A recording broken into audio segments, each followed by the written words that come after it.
Today, we are cracking open one of the wildest stories in hacking history, the tale of Kevin Mitnick, told in his own words from his memoir, Ghost in the Wires. You know, at the height of all this, Mitnick wasn't just some random hacker. He was a digital legend, a phantom, and he was at the absolute top of the FBI's most wanted list. They were desperate to catch this guy. And here is the twist that makes this whole story so fascinating.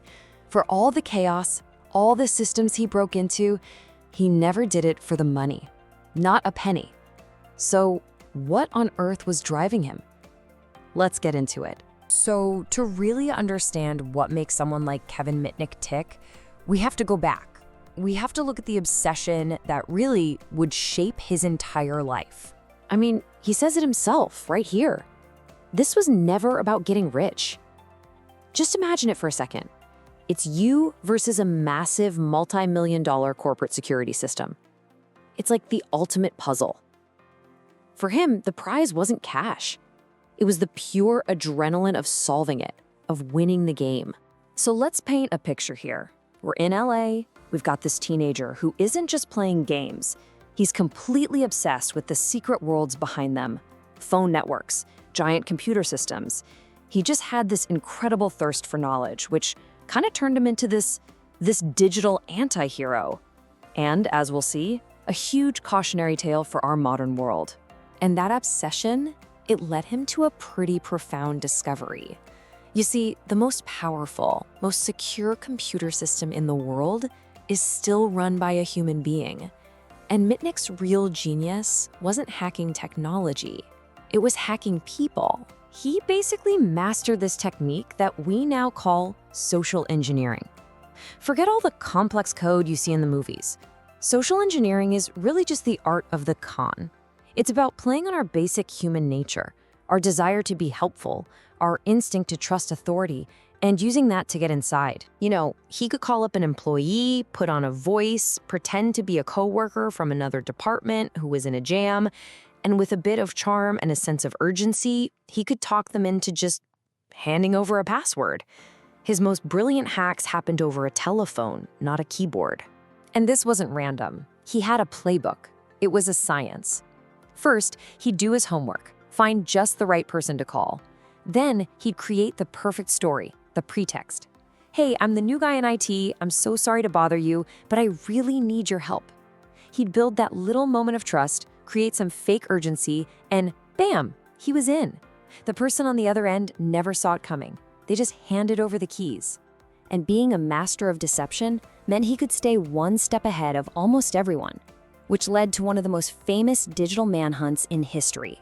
Look, this wasn't some quick flash in the pan. This was a long game. He started in the 80s as a kid messing with phone lines, but pretty soon he was deep inside the networks of the biggest companies in the world. By the early 90s, though, everything had changed. He wasn't just some hacker anymore. He was a fugitive, the ghost the FBI was hunting. So this gets us to the core of it, really. If he wasn't after money, was what he did really a crime? Or was it just curiosity gone too far? This is the central debate of his entire story. And this table just lays it out perfectly. On one side, you have his motives, the challenge, the thrill, the chase for knowledge. Seems almost harmless, right? But then you look at the other side, the real-world impact. We're talking major system breaches, serious privacy violations, and a total breakdown of security. His game had very, very real consequences, which leads us to this massive question. Can you really separate someone's intention from the actual outcome of their actions? It's this ethical gray area that the world was really forced to confront for the first time in the digital age. But the story doesn't end with his capture, not at all. In fact, his final act might just be the most important part of his legacy. Talk about a plot twist. After serving his time, he completely flipped the script. The guy who was once the biggest threat to corporate security became one of its greatest defenders. He started his own company, teaching businesses how to stop people exactly like his younger self. It's the classic poacher turned gamekeeper story. So what did we learn from all this? Well, his exploits were a huge wake-up call. They showed the world just how naive we were about digital security. But the biggest lesson, the one that's more true today than ever, had nothing to do with technology. It's that you can have the best firewall in the world, but it doesn't matter if someone can just pick up a phone and talk their way past it. The human element was, and still is, the weakest link. So what do we do about it?